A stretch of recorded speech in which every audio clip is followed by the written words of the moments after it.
तुम्हारे शेयर्स, तुम्हारी हैसियत तुम्हें वापस मिल जाएगी। सौदा मंजूर है? मंजूर है। मैं भी उन लोगों को बताना चाहता हूं कि मैं कौन हूं और क्या कर सकता हूं। तो मिलाओ हाथ। नहीं सेठ जी, ये हाथ तो मैं तब मिलाऊंगा जब मैं मजदूरों से बात कर लूंगा। जल्द ही मिलेंगे।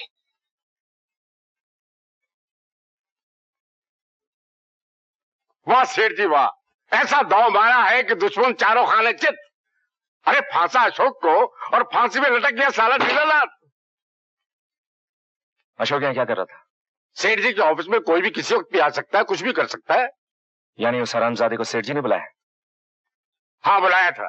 तुमसे मतलब है अशोक हमारा दुश्मन है और हम तुम्हारे कर्जदार हैं। उसके हिस्से भी तुम्हारे पास हैं। क्या मतलब के लिए ये बातें काफी नहीं है? तुम्हारा ख्याल बहुत गलत भी नहीं है साहिब सादे। वो 2 कौड़ी का मजदूर दीनानाथ तुम्हारा बाप समझता था कि मैं अपनी बेइज्जती भूल जाऊंगा। भूल थी उसकी है। मैंने कसम खाई थी कि एक दिन उसे उसी नौकरी की भीख मांगने पर मजबूर कर दूंगा जिसे वो मेरे मुंह पर मारकर चला गया था। मैं तुम लोगों को तुम्हारी जन्मभूमि फुटपाथ पर पहुंचाकर ही दम लूंगा, समझे? वो दिन कभी नहीं आएगा सेठ हीरालाल, कभी नहीं। वो दिन आ गया है रमेश। आज अशोक मजदूरों से बात करेगा। उसके बाद क्या होगा वो तुम जानते हो। गद्दार, कमीने, तेरी आरज़ू कभी पूरी नहीं होगी। इससे पहले कि बाबूजी पर कोई आंच आए, मैं उस हरामजादे नमक हराम अशोक को मिट्टी में मिला दूंगा और उसके बाद तुमसे निपटने आऊंगा। बच्चा है।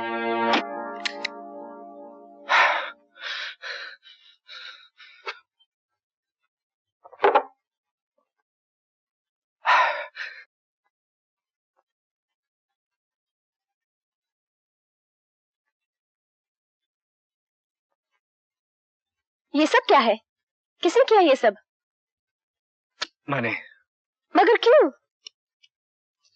मुझे आज तक किसी ने कुछ नहीं बताया।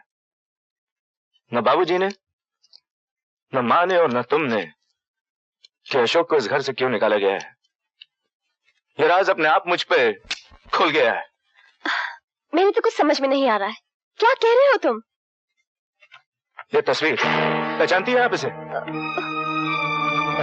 रमेश, ये सब हमारी शादी से पहले की बात है। ला मेरी तस्वीर। जलील औरत, आज मुझे पता चल गया तुमने मुझसे शादी क्यों की। अशोक के साथ रहने के लिए, उसके पास रहने के लिए। रमेश! जमानत के उस ढेर को जिसका नाम अशोक है मैं हमेशा के लिए बारूद से उड़ा के रख दूंगा। और आज वो पाताल में भी छुप जाए तो भी मुझसे बच नहीं पाएगा मुझसे वो कमीना। रमेश! छोड़ दो मुझे। रमेश!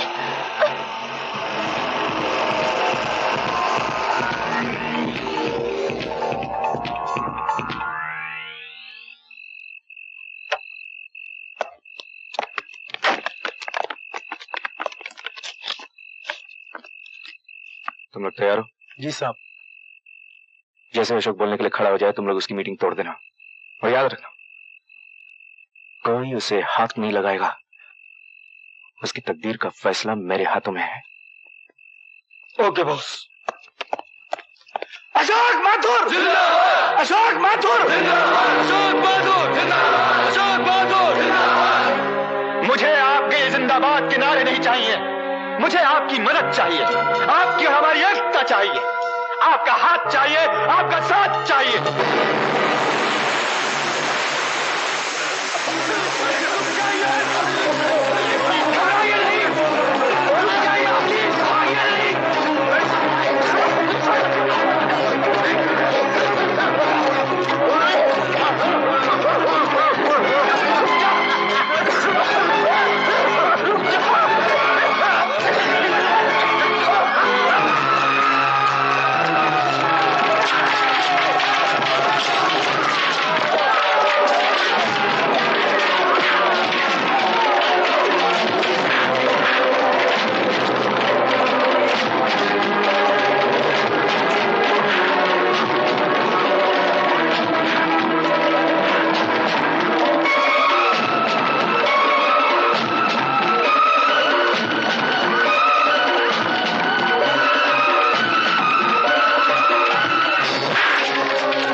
रमेश, रमेश, रमेश, रमेश, मेरी तरफ देख बेटे, मेरी तरफ देख बेटे, हिम्मत कर जा।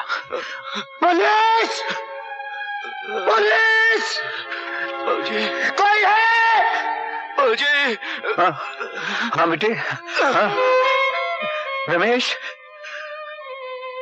रमेश,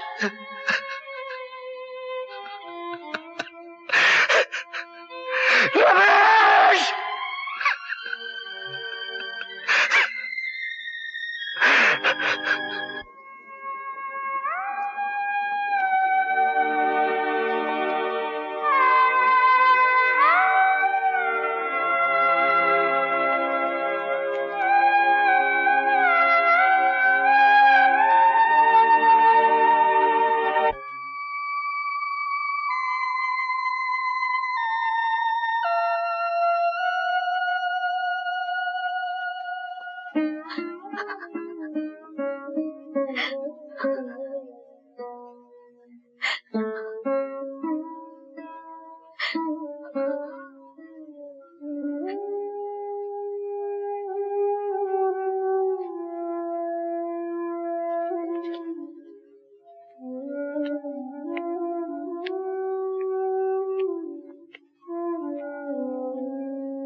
ऐसा कौन सा कसूर किया था हमने जो तूने हमारा घर बर्बाद कर दिया?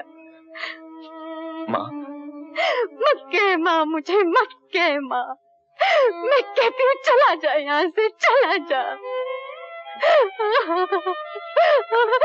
इसे कहिए यहाँ से चला जाए। मैं इसका मुंह नहीं देखना चाहती। चला जा, चला जा।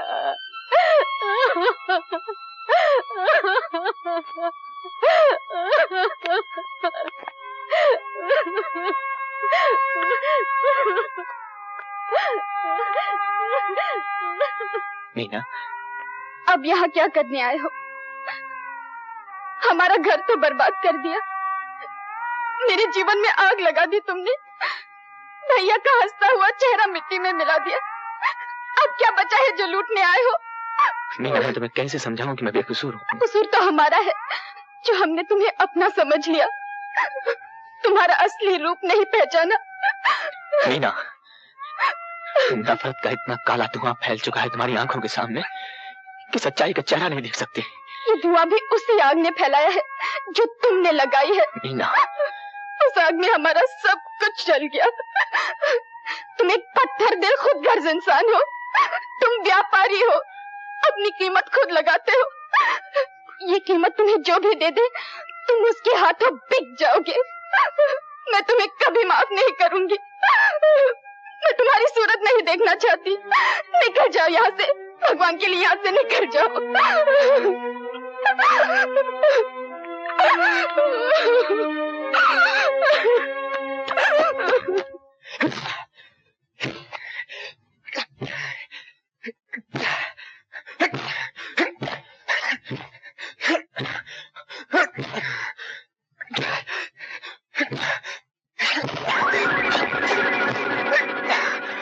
इस बैग पर गुस्सा उतारने से कोई फायदा नहीं अशोक। हमसे हाथ मिला लो, फिर देखो बाजी कैसे पलटती है। मैं भी यही सोच रहा था सेठ जी, अगर मैं और आप मिल जाएं तो दीनानाथ सड़क पर आ जाएगा, उसकी शान मिट्टी में मिल जाएगी, उसकी मिल हमारी हो जाएगी। तो मिला ये हाथ, ये फैसला भी बेबाकी हो जाए। ये हुई ना बात। लेकिन एक बात याद रखना, दीनानाथ का नुकसान ही हमारा फायदा है। फायदा आप देखिए, मैं तो सिर्फ नुकसान देखूंगा। नुकसान, नफा हो या नुकसान, मैं इस मीटिंग में जरूर जाऊंगा। तो फिर हम भी आपके साथ चलेंगे। क्यों? इसलिए क्या तुम समझती हो कि मैं इन छिछोरों का, इन सब का सामना नहीं कर सकता? कोई जरूरत नहीं, मैं जाऊंगा और अकेला। नहीं बाबूजी, हम भी आपके साथ जाएंगे। ये देखिए, ये देखिए, ये शेष देखिए, हम भी तो उस मिल के हिस्सेदार हैं। माँ, हम भी चलते हैं, देखिए हमें कौन रोकता है। मीनू, बाबूजी, नहीं बाबूजी, हम भी आपके साथ चलेंगे।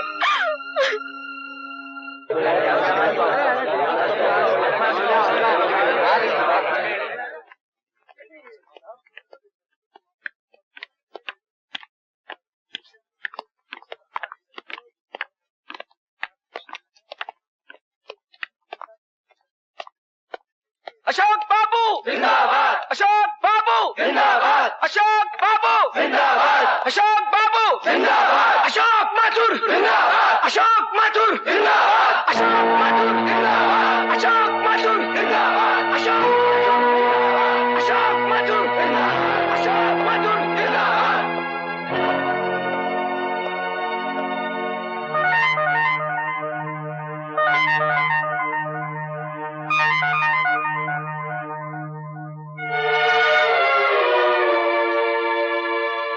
दोस्तों, आप ये जानते हैं कि आज की ये मीटिंग कितनी अहम है।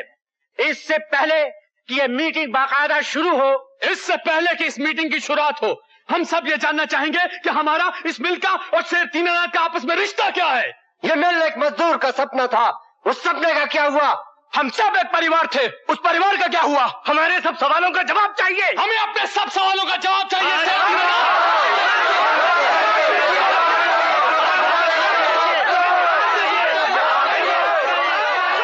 हमारे उन सपनों का क्या हुआ? हमारा अब आपसे रिश्ता क्या है? कोई रिश्ता नहीं, और वो जो था वो जल गया। मेरे बेटे की चिता में जल गया वो। लोग भूल करते हैं और उसकी सजा भी पाते हैं। हमें भी मिल गई अपनी भूल की सजा। मुझको मिली, वो सामने मेरी बीवी बैठी है उसको मिली, लेकिन हम दोनों से बढ़ के उस मासूम बच्ची को उसकी सजा मिली है जो सामने चुपचाप बैठी है। ऊपर वाला सब देखता है। हम ऊपर वाले की नहीं, अशोक बाबू की बात करते हैं। उन्हीं के कंधों पर इस मील की बुनियाद रखी गई है। गौर से देखो, गौर से देखो, उन कांधों पर मेरे सुखी परिवार की अर्थी रखी है। वो झुका हुआ सर गवाह है कि वो कलंकित है। और अगर तुम ये समझते हो कि मेरी बात सच नहीं है, तो शख्स सामने बैठा है, उसे कहो कि खड़ा होकर बड़ी महफिल में कहे, मेरे सामने मुझसे कहे कि दीनानाथ झूठ बकते हो तुम। मैं बुरा नहीं मानूंगा, कहो उससे। सेठ दीनानाथ जी, आप अशोक बाबू की शराफत का नाजायज फायदा उठा रहे हैं। दीनानाथ ने जिंदगी भर अपनी मेहनत और ईमानदारी के सिवा किसी चीज का कोई फायदा नहीं उठाया। तुम लोग शराफत का नाम लेते हो, शराफत है कहां? हाँ, जलालत की बात करो, क्योंकि जमाना जलालत का है, राज है जलालत का। और मेरी मानो तो अब भी वक्त है। इन फरेबियों के चेहरे से नोच लो दोस्ती का वो झूठा नकाब, तो उसके पीछे देखोगे तुम्हें अपने ही दुश्मन का चेहरा नजर आएगा। ये लोग तुम्हारे ही झंडे के नीचे तुम्हारे कदम के साथ कदम मिला के चलेंगे। इनका एक हाथ तुम्हारे हाथ में होगा और दूसरे हाथ में होगा गद्दारी का वो खंजर, जिसे ये तुम्हारी पीठ में पेवस्त कर देंगे, और तुम देखते रह जाओगे। हाँ, देखते रह जाओगे, बिल्कुल उसी तरह जिस तरह के मैं देखता रह गया। और तुमसे एक बात और कहूं मैं, अगर इन गद्दारों को रोका न गया तो यही होता रहेगा। बेगुनाहों का, गरीब मजदूरों का खून शहर की गलियों में नालियों में बहता रहेगा, और अक्ल के अंधे इन्हीं कातिलों की जय जयकार करते रहेंगे। अपने नारों की बदमस्ती में अनजान मजदूर अपने नफा नुकसान की तमीज खो देगा। वो बिक जाएगा, वो बिक जाएगा बिन दाम, बिल्कुल उसी तरह जिस तरह के आज तुम सब बिक गए हो। बस मुझे और कुछ नहीं कहना। इस खूबसूरत और जज्बाती तकरीर के लिए बहुत बहुत मुबारकबाद सेठ दीनानाथ सक्सेना। लेकिन अफसोस, मिलें जज्बात से नहीं चलती, इसलिए आज ये मिल बंद पड़ी है और इसके जिम्मेदार आप, सिर्फ आप हैं। दोस्तों, आप में से दीनानाथ को कोई भी इतनी अच्छी तरह नहीं जानता जितना मैं जानता हूं। इन्होंने जिंदगी भर दूसरों के कंधों पर पांव रखकर अपने कद को ऊंचा करने की कोशिश की। आपकी जरूरत पड़ी तो आपका सहारा लिया, अशोक की मदद दरकार हुई उसकी तरफ दोस्ती का हाथ फैला दिया, और हद तो यह है जब मेरी जरूरत पड़ी तो अशोक के शेयर्स गिरवी रखकर मुझसे पैसे लेने आए, और जब इनकी जरूरतें पूरी हो गईं तो इन्होंने हम सबसे अपनी आंखें फेर ली। कौन नहीं जानता कि दीनानाथ मिल्स को खड़ा करने में आप सबका और अशोक माथुर का कितना बड़ा हाथ है। सेठ दीनानाथ सक्सेना सपनों की दुनिया में रहने वाले एक जिद्दी इंसान है। इन्होंने अपनी जिद में आकर एक होनहार इंजीनियर को निकाल दिया, मिल में हड़ताल करवा दी। चाहे मजदूर भूखे क्यों ना मर जाए, मिल बंद क्यों ना हो जाए, इनकी जिद है कि अशोक को वापस नहीं लेंगे। दोस्तों, दीनानाथ मिल्स को डूबने से सिर्फ एक शख्स बचा सकता है, और वो है होनहार इंजीनियर और आप सबका सच्चा दोस्त अशोक माथुर। इसलिए आज इनके गिरवी रखे हुए कागजात, इनके शेयर्स मैं इन्हें वापस देता हूं। लाइए।